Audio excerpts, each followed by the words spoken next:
Hi, good morning, everyone. Welcome to Office Hours, where we discuss media and production 7 days a week. Jason Bache is our reader today. Jason, what's up first? Harold Williams in Portsmouth asks, I like the idea of traveling to different venues and spending a few nights in a hotel room. I just don't like it every time I get home. I notice I'm missing something like a battery charger. How do you prevent leaving your stuff behind? Courtney. I have a little travel case that is zippered and leather, looks like this, and it has these little elastic loops in it. So I put all my little cables in there, and everything has a place in that case. And so I just do a quick inventory by opening that case and looking in there, and if there's any gaps where there's a piece of elastic without a cord in it, I know I've left something behind before I leave the hotel room. I do what we call the idiot check. You think you got everything packed up, but you still go back into the room, look under the bed, look behind the dresser, to make sure that you haven't left anything in an untoward place. Jonas. Certain amount of loss is just expendable, and that's the reality of traveling for work. But also I use these document bags, and most of the time I write on them what is in it. And then you can really easily check those and make sure, oh yeah, do I have everything in it? And it's especially important if you hand anything out and borrow it to someone, you keep the empty bag, and when they bring it back, they have to put it in the bag. You check that the list is, everything is still there. But you'll just lose it. It's part of the game. Yeah, I would say both of those are really, really important. Using bags and numbering the bags, because you can easily count if one number is missing, and having them numbered from 1 to 20 or whatever. If this is a professional job, we tend to have lists with the types of equipment, or complete lists that you have to check that everything is in place. But as Courtney said, idiot rounds, and maybe even 2 or maybe 3 idiot runs is probably the best suggestion here so far. Yeah, I definitely have an irrational fear of leaving something behind. I used to spend about 100, maybe 120 nights a year in hotels, and it was a crazy time. It was a different hotel every night, so I was constantly packing and unpacking, and I always found that I would, as I'm leaving the hotel room, I would put my suitcase in the door, to prop it open, and then would go do that one last check. The one thing that I've developed is the habit of trying to find those GAN chargers that have multiple ports in them. So instead of having one, I have to go find a wall wart or find a plug all over the place. I've got just one charger that's charging 2 or 3 things. And then I get those really short, maybe 6-inch to a foot USB-C cords. So standardizing everything to USB-C was huge, because I don't fear that I'm leaving behind the one lightning cord or that weird shocks cable before they went to USB-C. And then trying to keep everything as compact as possible so that you're not leaving stuff behind. Also, if the room doesn't have what seems like a place to put all your stuff, the biggest pro tip is almost every room has an ironing board.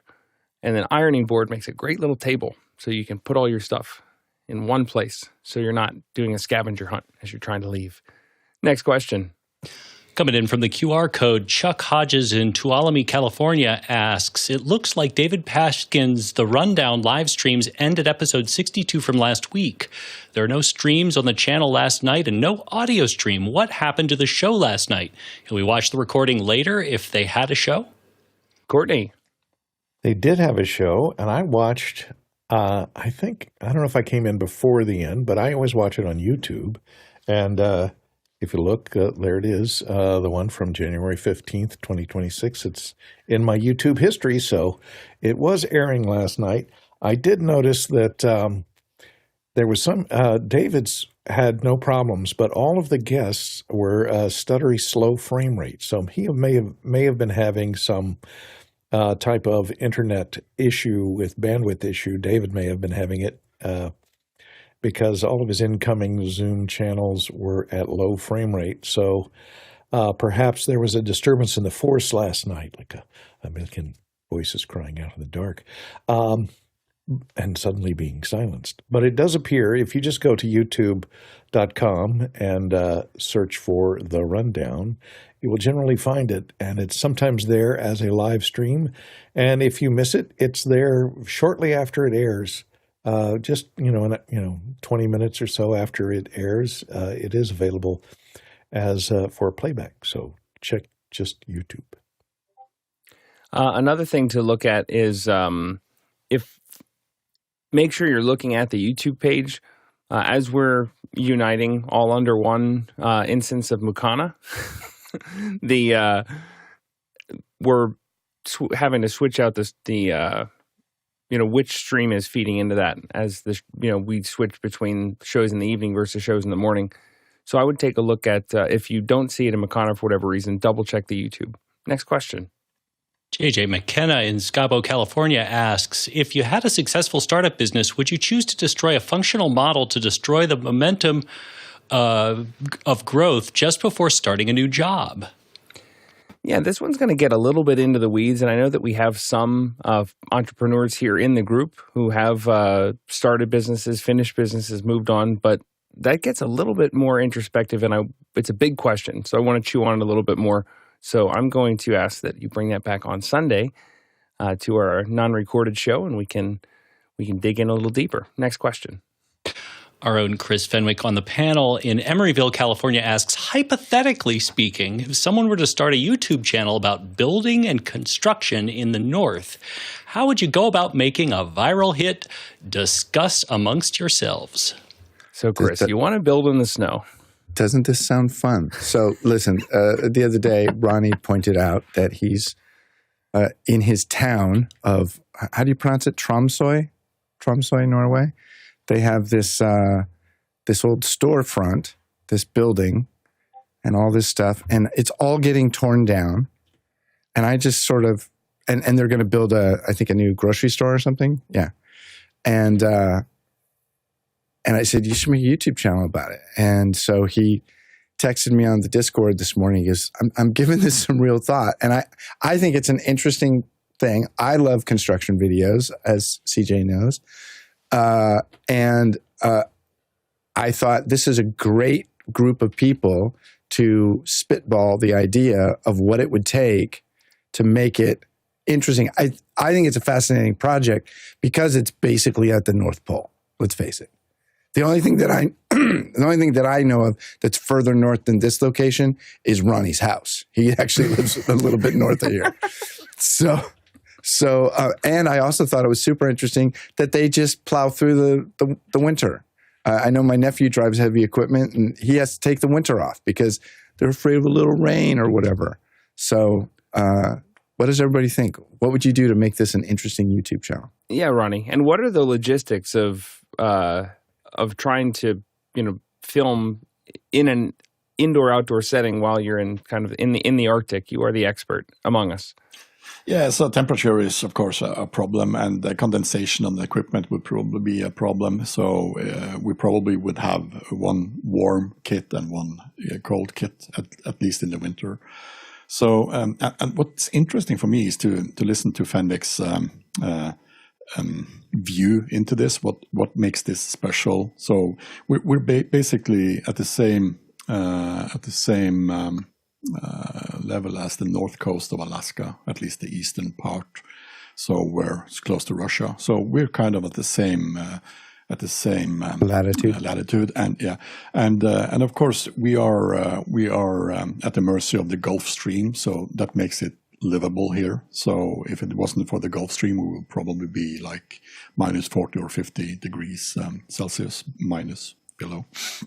And one of the things that Chris Fenwick was saying was, "Oh, are you building through the winter?" Yes, of course. That's how we do it, and it's kind of natural for us to not think of that as being special. So what I'm looking for, if we're going to create, Chris Fenwick would like us to create a channel of this, and we might even end up doing that. And there's a lot of cool guys at the site already. So these are the demolishing guys, and they are really fun to.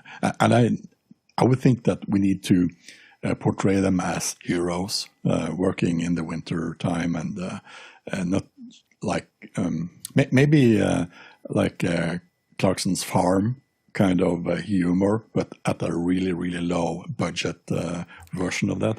We have no intention of making money on this, and maybe not even sponsors, but creating a fun show when we have the free time to do that in between other productions we have.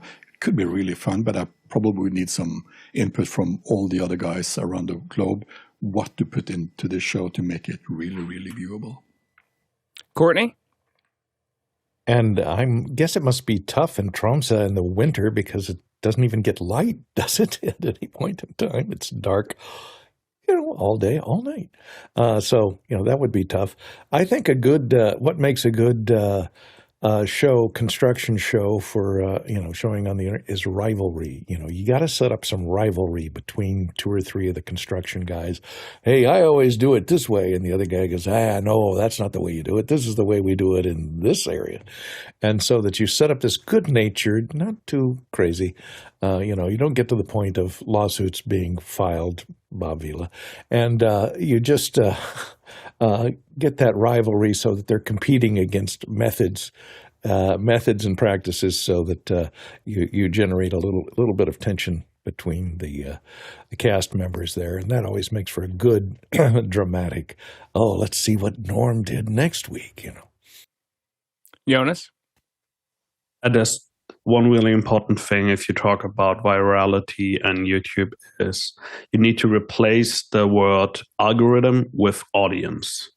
Because a lot of people get stuck chasing the algorithm, but the algorithm is a map to your audience. There sometimes are changes on features that they promote, but in general, if you want to produce a good video, you need to chase the audience, not the algorithm. And a lot of the things that you'll see talked about suddenly sound really stupid when you replace audience with algorithm, where like, yes, there's some discovery features, but like YouTube is still great for discovery. And then for the rival, you do want to build a story arc, like maybe something like, well, we only have 6 more weeks left till the sun comes back up again, and for some reason we need to get it finished by then. But also, I mean, you're in the region of slow TV, right? Maybe just do a 24/7 live stream of it, and people can annoy people by donating some money and does a flash or reads out an obnoxious text or something. Greg? I've been thinking, while you've been talking about this, I've been thinking about the various YouTube channels and other shows that I find like reality sort of centric shows that I find really engaging. And they all have a couple of things, pardon me, a host or a group of hosts that are all very amicable with each other, but also very interesting to watch and very engaging. And the occasional surprise, whether it's the bombshells of Top Gear and Grand Tour or something like that. But there's always that kind of a, like Courtney was saying, a little twist somewhere. It doesn't have to necessarily be a rivalry all the time. It can be, oh, look, something blew up over there.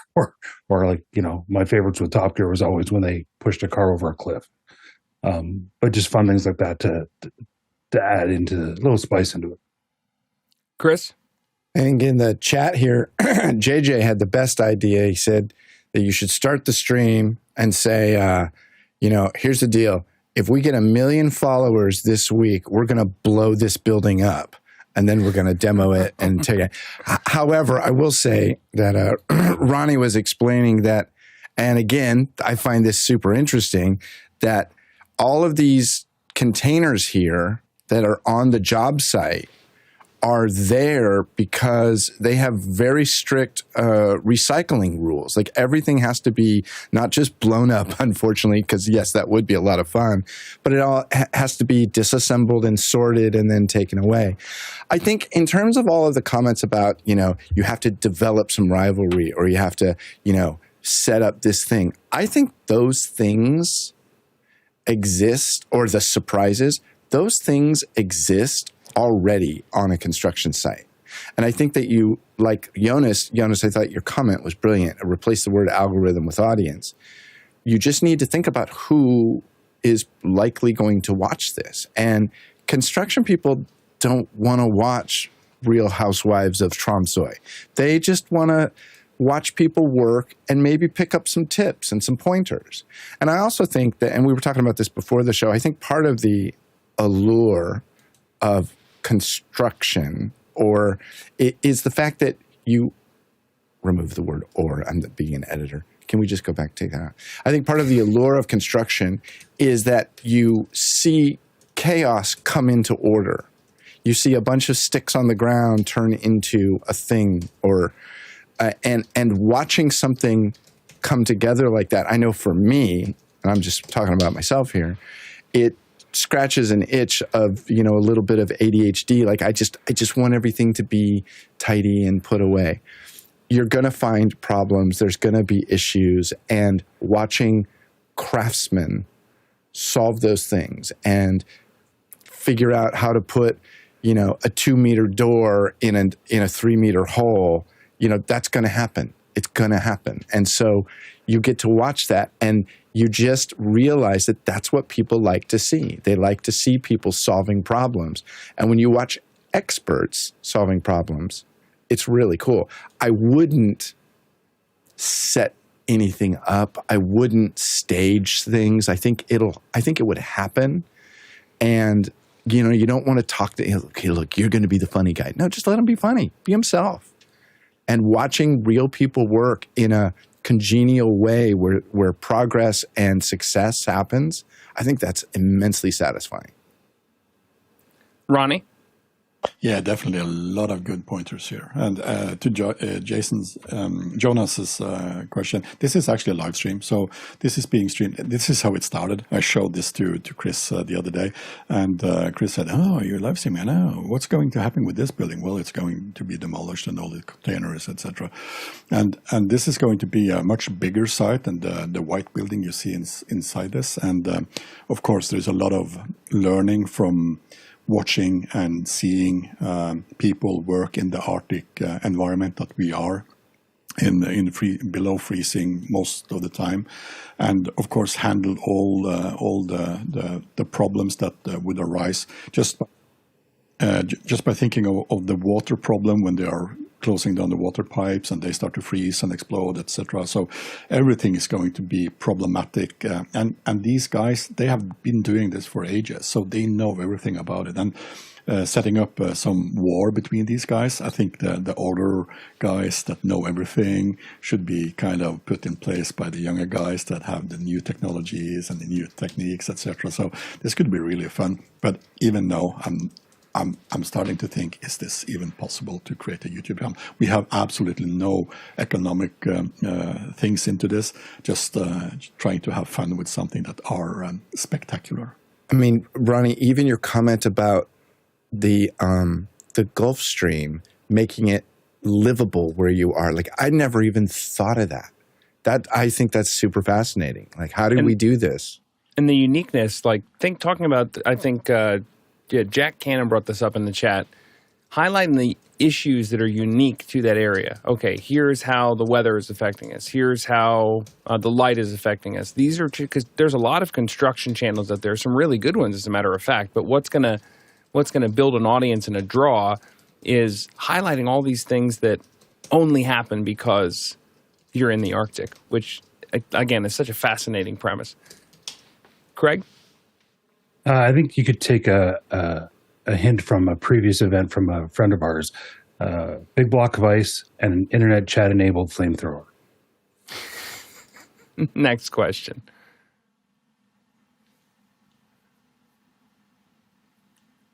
Oh, you're muted, Jason.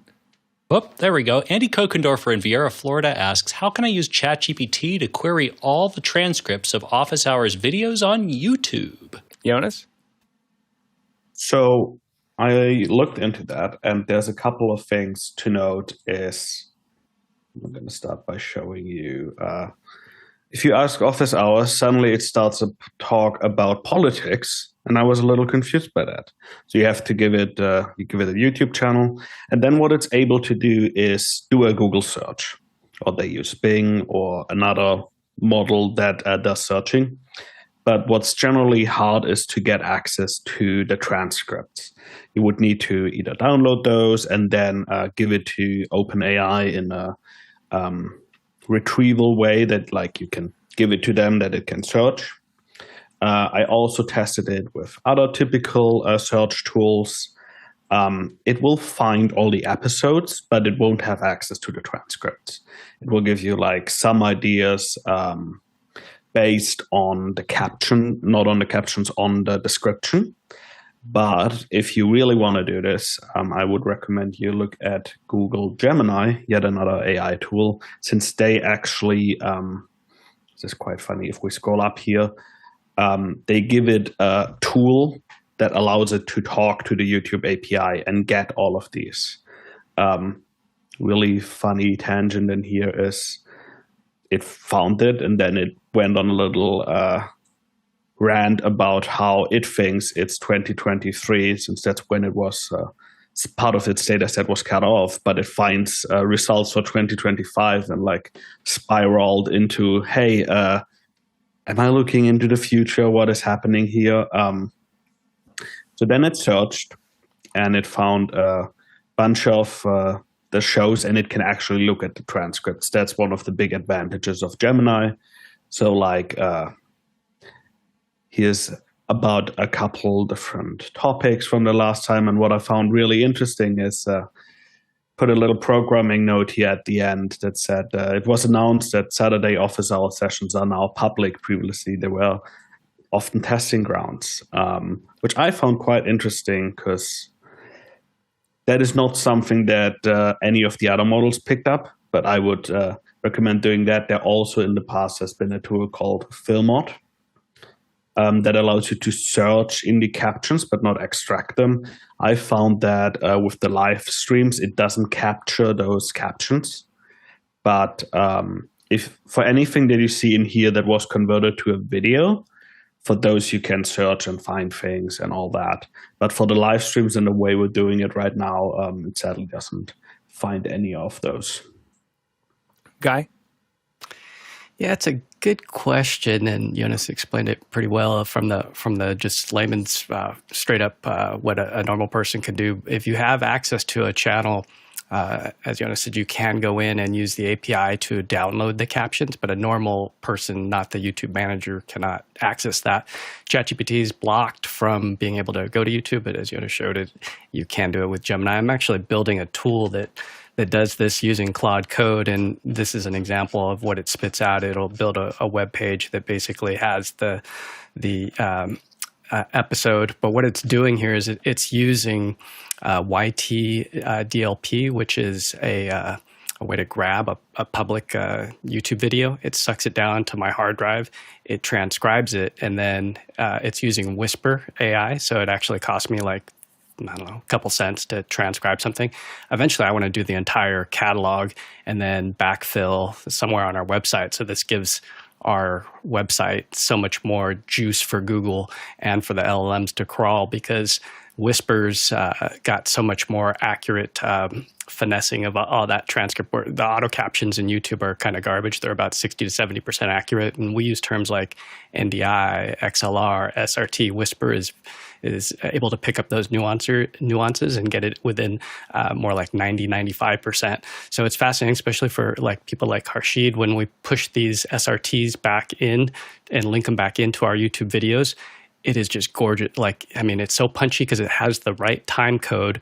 And when you're watching it, it is just like, if you want to take a look at our episode, I did the litigation one, the show that we did last week. I put the SRT that was generated from Whisper in there, and it's so much better. And I did fix like Jason Carella's name, so it's an accurate name. So that is something that it's still not perfect at. But this is a great topic. I mean, I hope more people could get involved. I mean, reach out to me in Discord. I'd love to work in after hours on this, because it's a lot of fun, and it could mean that we can actually become the things that ChatGPT and Alexa and Google Voice and all these things say in the future. So the words, think about it. You could have a panel, and it could be photography or whatever. You grab all that content and you feed it through Whisper. You get it transcribed perfectly, and then you feed it back into something that LLMs can understand in text on a web page. They crawl it, they index it, and then they regurgitate it because they got to learn from somewhere. So you just got to put it in a space. But first thing, you got to earn some what they call domain ranking authority. So we need to become an authority in order to get these LLMs to rank us as the voice, the number one authority in whatever topic it is. Jonas? Guy, I was surprised you mentioned cost for Whisper.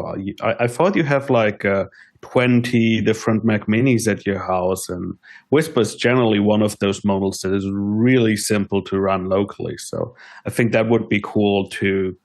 I mean, Whisper is now like 3 or 4 ages behind. There's actually some improvements.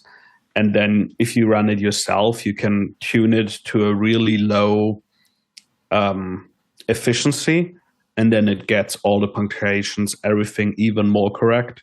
And then we should ingest it in AST and give it all the different words that we would ever use. I would run it locally.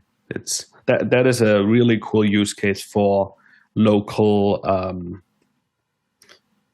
text. And then the next job that you have is you're gonna use NanoChat, which shows you how to use a data set of text to train your own ChatGPT. And then the goal is to spend $100 on GPU resources in the cloud. It's about 6 hours of training that you get. You dump all the office hours transcripts that you have in it, and then you have your own office hours GPT. Chris? Hey, Jonas, I was wondering, can I use ChatGPT to go through all of the office hours shows and just find all the best parts of me and then make it into a little reel of Fenwick stuff? Yeah, that works really well. Somehow it was like a second or something. I don't know. It didn't find that much good stuff. It must be a bug. I don't know. The Chris Fenwick Supercut might, if we release it as a VOD, that might be what breaks us into the next level. Yes. Now we become an authority. Go ahead, Guy. That's the only thing missing. We just needed the voice of Fenwick Supercut.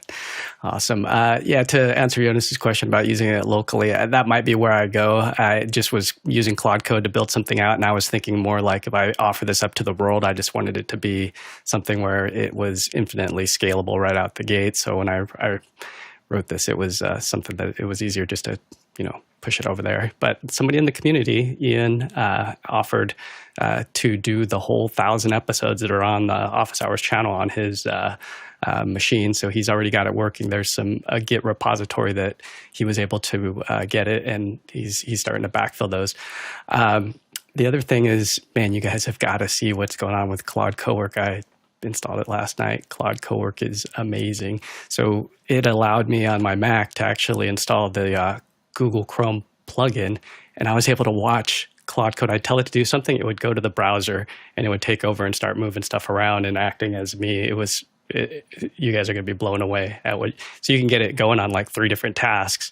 Build me a PowerPoint deck, sort these files for me, and it just goes and does it. So take a look at. I'll put a video in the chat as to what the future is with Claude Cowork. It is amazing. Bonus points for, I'm not bonus points, but there's a groundswell in the chat for the Fenwick VOD. So I think it's going to come.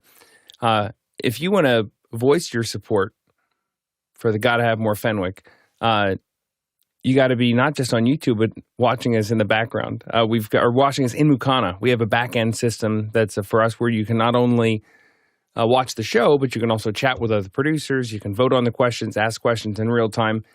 It makes you more part of this community, and it lets you actually contribute to how we run the show. So if you're interested, officehours.global/join. You'll get an email on how to get in, and then we'll see you in our Discord and hopefully tomorrow in Mukana.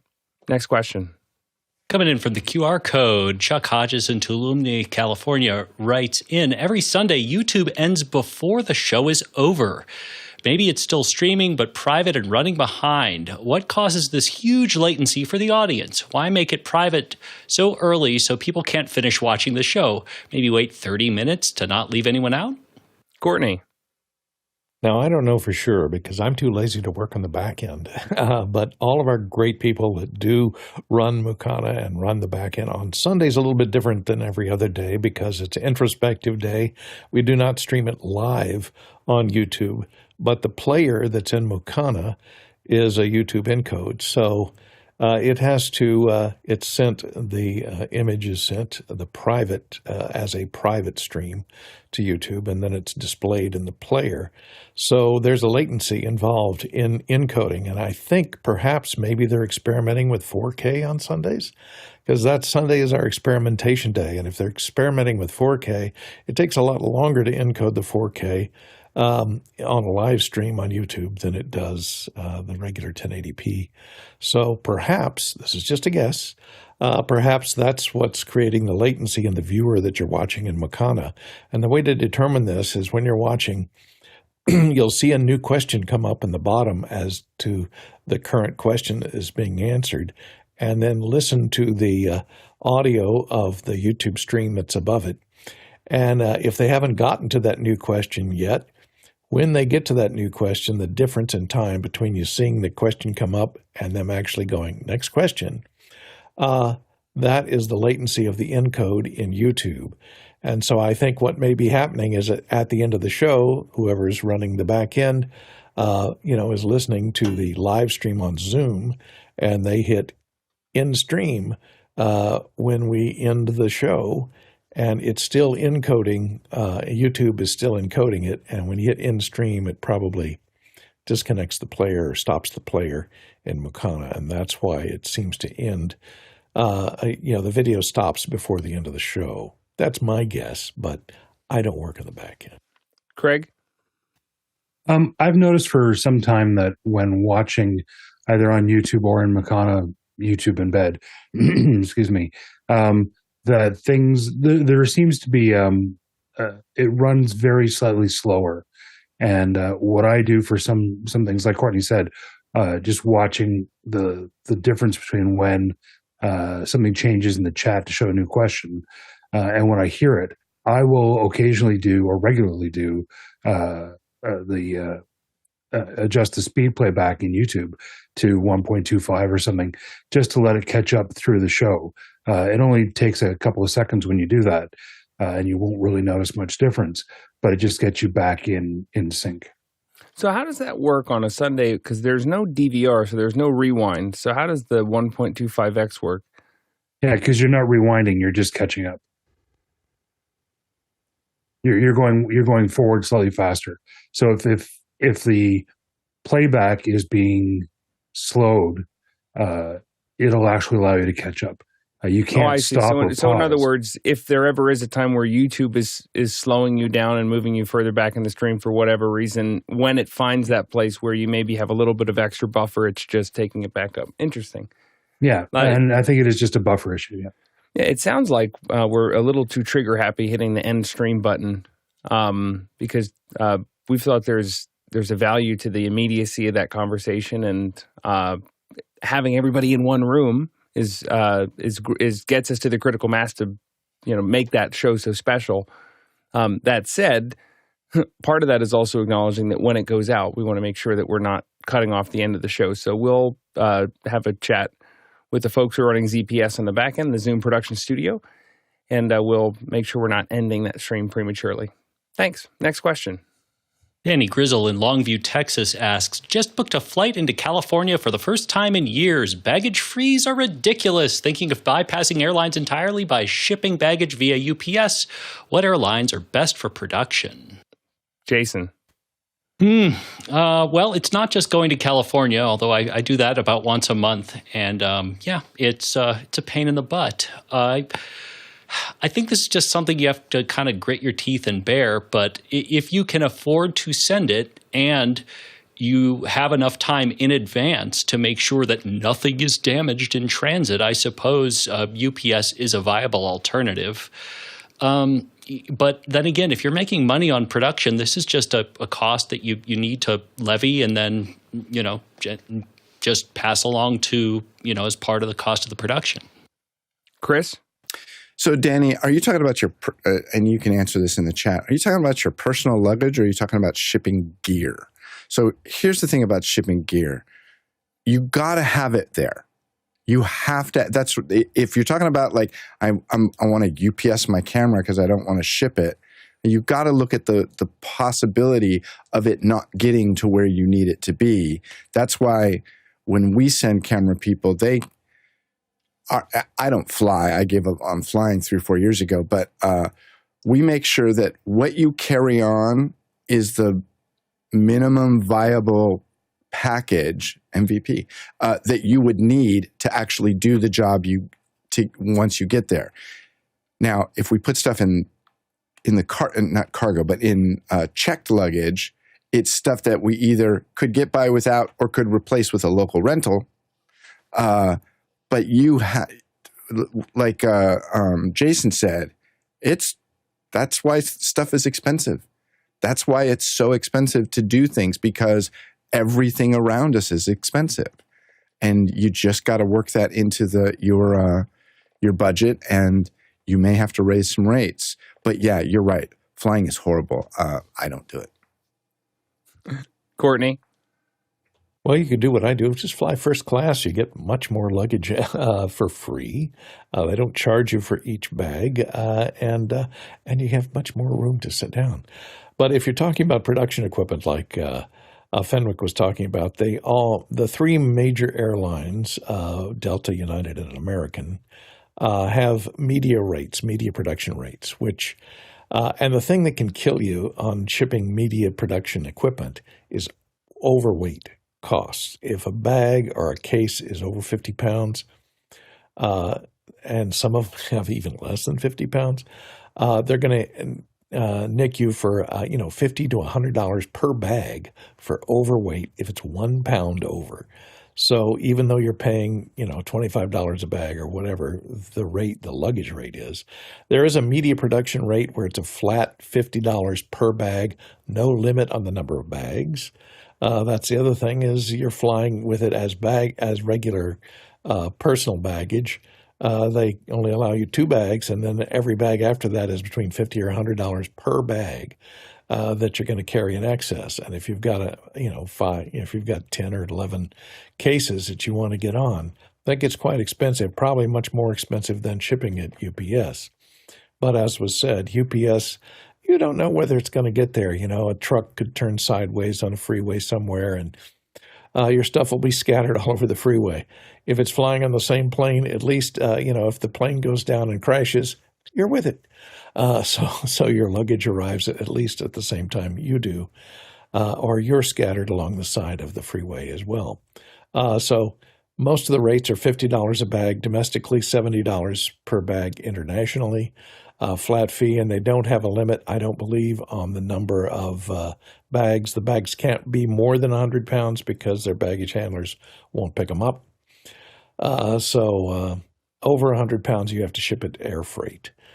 So bear that in mind. And the 3 major airlines all watch and listen to each other, and they basically have the same rates. So it's going to cost you pretty much the same on each airline.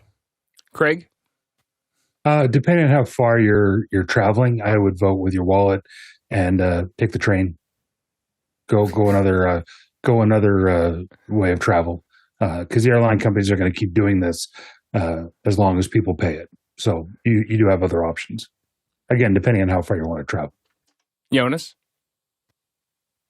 Especially if you're over 66 pounds, which is like 30 kilograms in Europe and most of the rest of the world, they won't carry your things anymore. So at that point, you need to ship. One thing that has proven to be, and then you don't use UPS, you use shippers, and you have fixers that locally grab it for you and bring it to your thing. And it's like a 3 to 4 week process. So that's one thing to keep in mind.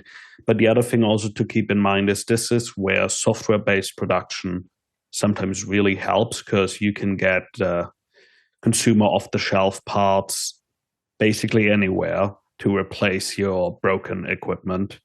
And you also need to be aware of how well does your equipment travel. Like out of all the equipment that I have, I know this one, if you bring that on the road, you need to like reseat this GPU and these two cards every 3 stops that you make. If this and that doesn't work, equipment behaves very different if it's being shipped. So that's one thing to keep in mind. It breaks differently, it behaves differently. Be aware of how you can fix that yourself. And JJ in the chat brought up the Scotty vest. If you look that up, those sorts of travel vests with all the pockets everywhere, you can have 35, 40 pounds of stuff going with you that you don't have to have if you're really stuck on the luggage piece.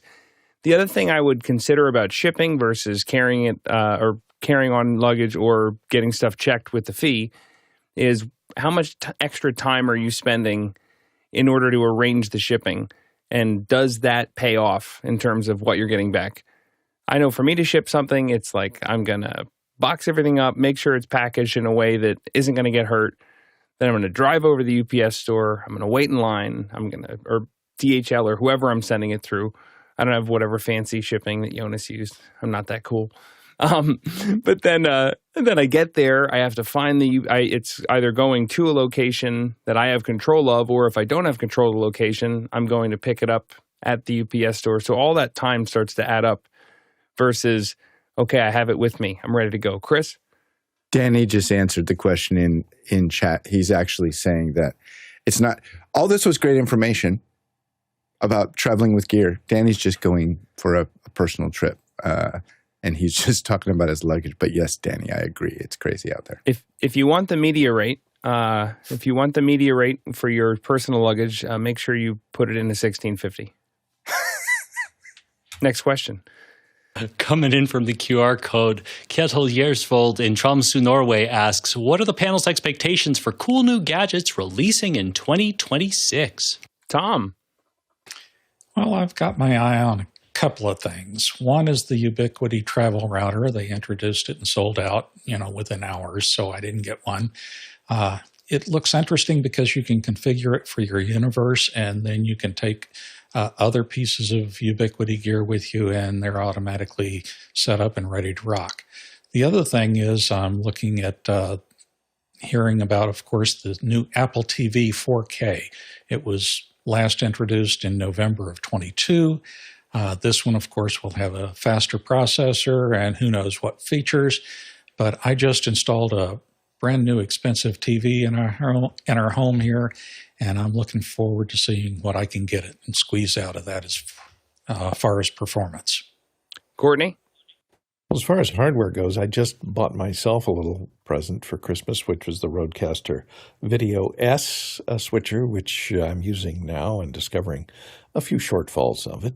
But the thing I'm looking forward to is everybody's putting AI and into all of their personal gadgets, and especially all the home assistants. I have the Google Home and I have the Amazon Echo, and I've noticed I have Echo Plus, which is the new version of the AI-empowered versions of each of those. Gemini on the Google and Alexa Plus on the Alexa, and they've gotten a whole lot smarter. They've turned agentic. You can have them build routines just by asking them to, rather than having to go into the app and building it manually. So I'm looking forward for everything having agentic AI built into it. Ronnie?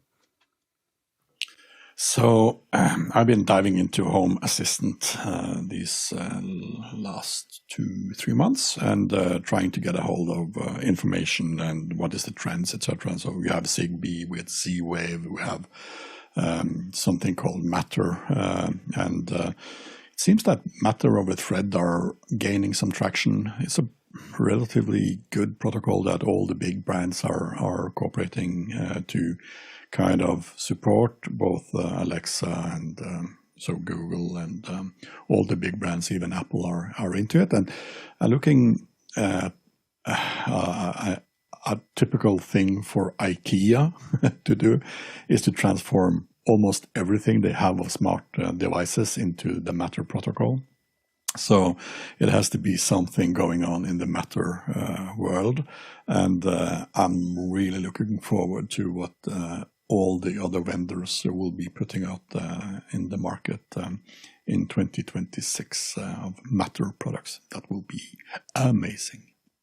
I think they need to come up with an ad campaign where they bring on the Linkin Park song when they throw some shade at anybody who isn't compliant. They just say, in the end, it doesn't even matter. And Jonas?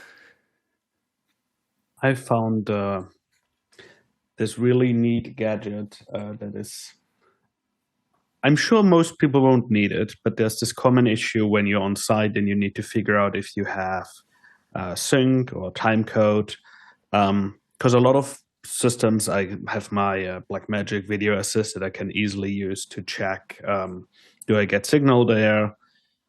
But since we still use analog signals so much in sync, it's really hard to figure that out. I went down the ChatGPT route of like, well, if I buy this sync chip and build my own little circuit board and everything, and then I realized I can also just buy the thing that was on Kickstarter for like $200 that just tells me all the things I need to know. It's a little, they did a Kickstarter that failed and now they're still producing it and selling it quite well. It's a little device that shows you the output of a sync generator, can also show you LTC timecode. They have a little web interface that shows you things.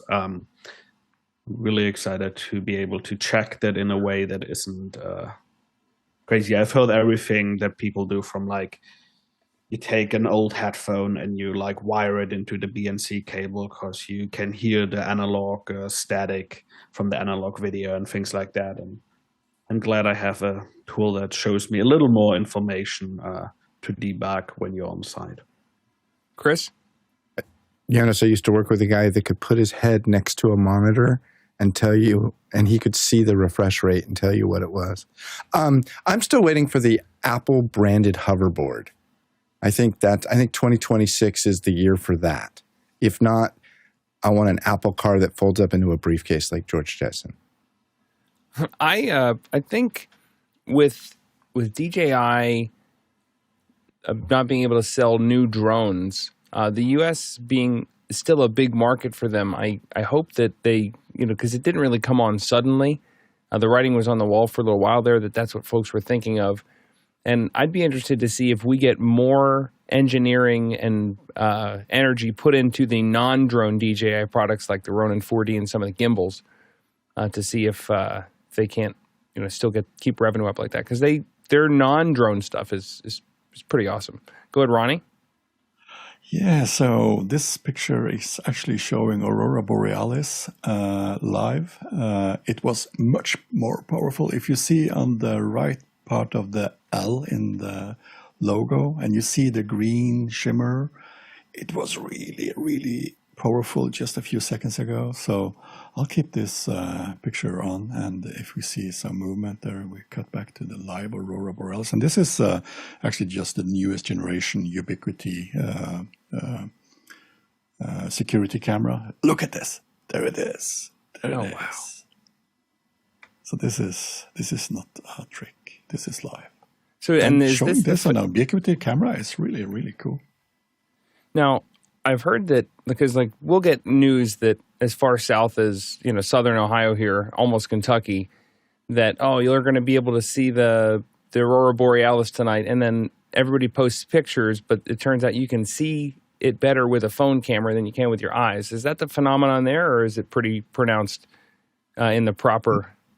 Oh, this camera is very low exposed because so it's low exposed, but you can see in the white snow where the excavator is, it's kind of overexposed. So it's kind of automatic mode, so it's just adjusting. But this is the 4K camera. Oh, look at this! So it's a little bit more powerful. That's so this cool. is pointing in the vicinity, in the correct direction. So it's pointing directly westward. So we have this Aurora Borealis ring coming over Tromsø city, so it's going from east to west, and this is looking westbound now, and you can see the camera is trying to expose this. So this is in medium HDR mode.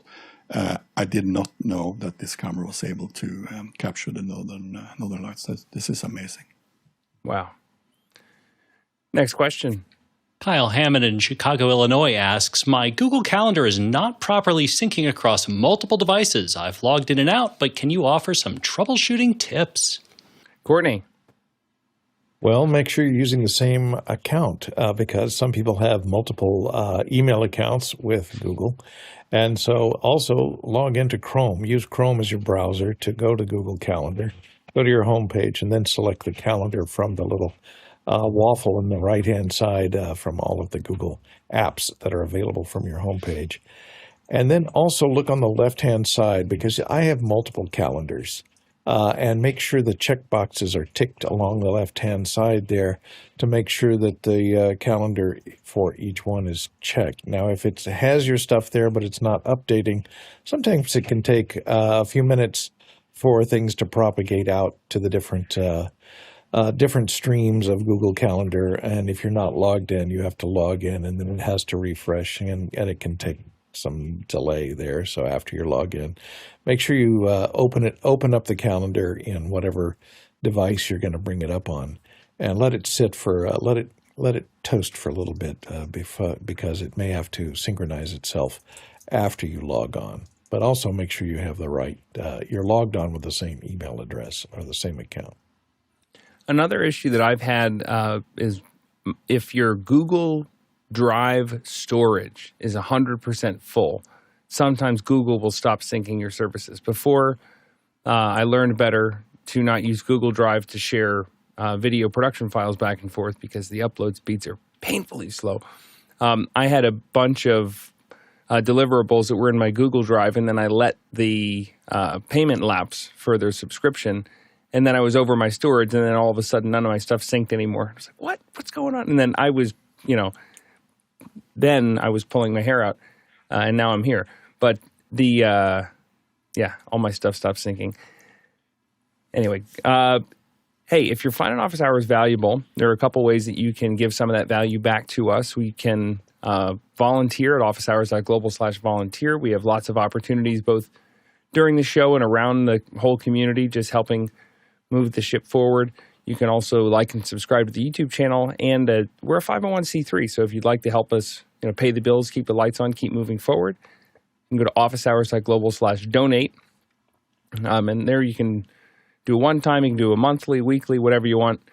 We appreciate it all. That's officehours.global/donate. Next question. Douglas Carmichael asks, what does the panel think of Studio One being rebranded to Fender Studio Pro? Would you feel comfortable using that name in a professional setting? Jonas? I don't know any of those products, but the thing I want people to remember when they think about, can we bring like this quirky name into a production environment is most churches run Blackmagic and had no problem with it ever. I actually had one church who brought it up that they don't feel comfortable having that saying everywhere on their equipment, but I wouldn't worry about naming too much. Like, it's, especially if it's two brands that are well known, I wouldn't worry about bringing a specific tool with a specific name just because of the name into an environment. That thing where you look at a word and you kind of see the shape of the word and not the actual word? I must have had the earlier conversation on the brain because I definitely read this as Fenwick Studio Pro. And that's the software that we really need, just to bring it.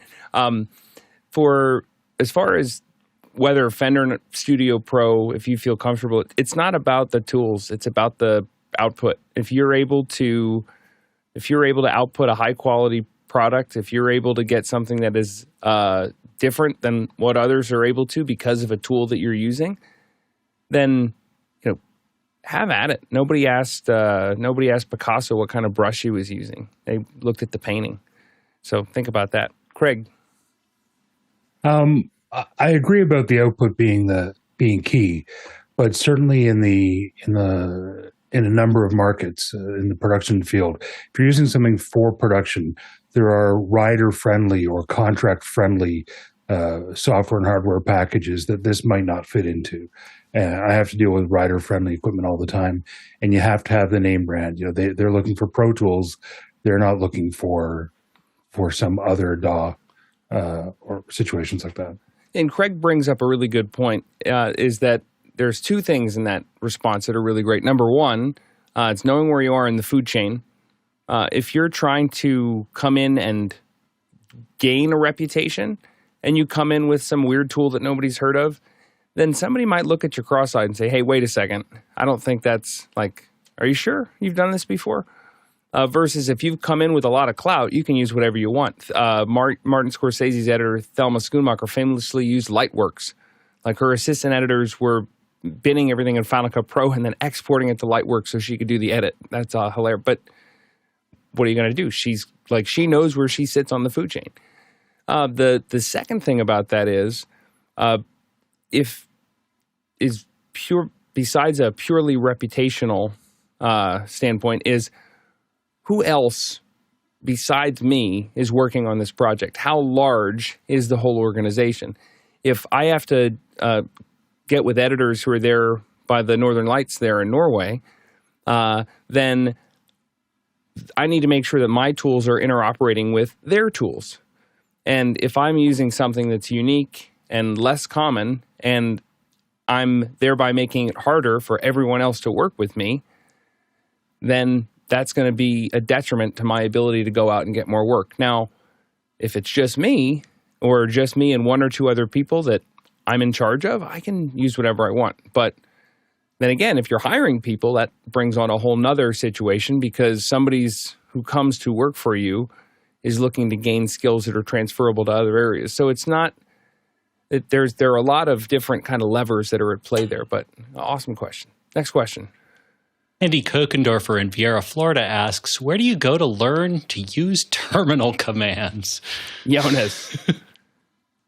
There's two ways that I most of the time do it. I do have a AI chat window open that I can chat with. I don't like to do the next step of just having Claude Code run those directly for you. That's the point where I'm like, maybe I don't want it to accidentally delete my whole database.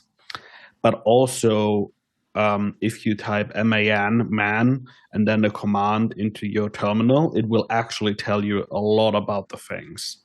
And the other thing that I found really useful is to have small projects that don't matter, that are like, that might just have family approval that you need to get, like running your own Home Assistant instance at home on a Ubuntu server to get to learn those commands. It's always good to learn how to manage those services and manage a Linux environment before you need to do it. But if you don't know the commands, man will really help you. And then having AI explain to you what a command does is a lot more useful than just having AI fix it all for you.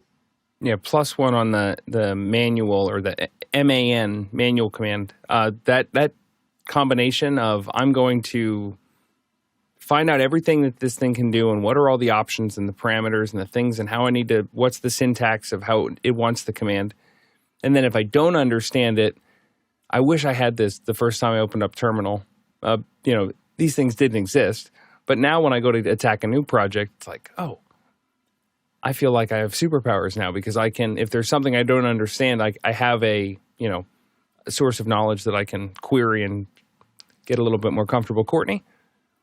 Yep, agree on the way to learn the most about it is to go into the command line, and you can type. This button. If you just type help in Windows command line, go to the command line, type help, and you'll have a list of all the commands and basically a single one-line description of what they do, and they're stored alphabetically. And then you can delve deeper into them if you type help and the name of the command and or man, which is the manual for that particular command, and it'll give you all the syntax and how you arrange the commands and the correct way to call for them to work. And then you can build them all into a single text file and run them as a batch file by stringing a bunch of them together. So, and then, of course, you can have Claude Code or somebody else build it for you. These days, Gemini can build them for you. So, but if you want to learn yourself, just go into the command line and type help. Another approach to this, Andy, would be don't go in with the idea that I'm just going to learn terminal. You should find maybe ask one of the LLMs for a project to like a task to do. I find that I learn software much better when I'm not looking to learn the software. I'm looking to build something. I'm trying to do something and make something in a video that I've never made before that I don't know how it's possible. I know that it is possible, but I don't know how to get there. That's how I learned Final Cut. That's how I learned Excel. That's how I learned how to use Claude Code, like all these things. It's never, I'm going to go and I'm going to figure out how to learn Claude Code today. It's like, no, I want to do a thing and I'm going to figure out how to make Claude Code help me do it. And then that back and forth is what ended up starting to build the muscle memory that I needed. One more question. Jack Cannon in Phoenix, Arizona asks, Jonas, what's new with the Spacecommz desktop app released yesterday? Hey, Jonas. We finally released the desktop app because it got a little cumbersome to find the tab sometimes. It has all the same features that you know and love. For now, it doesn't have any more, but same features, API, program mode, all of that is there, and you can download it for both Apple Silicon Macs and any Windows device that you might want to use on our website for free. And that's Spacecommz with a Z, SPACECOMMZ.io, right? Yep, that's exactly it. All right, cool. Well, if you got a desktop, check it out. Hey, thank you, everyone, so much for coming in today. We had an awesome panel. It's great to have a nice, big, robust panel here on a Friday because I feel like we can get to whatever technical thing you want to know about. We've got somebody in here who's touched it and can figure out how to help you out. Also, thank you to our producers for asking such great questions. We did have to send some back. So if you asked your questions in Makana, they'll be in your notes. If you asked it via the QR code, we'll start filtering those into the show tomorrow morning. And then also thank you to our back-end crew, working every day, helping us look and sound good, helping us keep organized and figure out the future, what's the next way forward. We really appreciate you every single day. If we had to do this in person, the Tlaloc traversal for episode 2124 would have been 24,000 miles. That's 38,000 kilometers, 188 million bananas for scale. We'll see you in After Hours. Does that include the distance to the Aurora Borealis? That was Depends on where you are in the.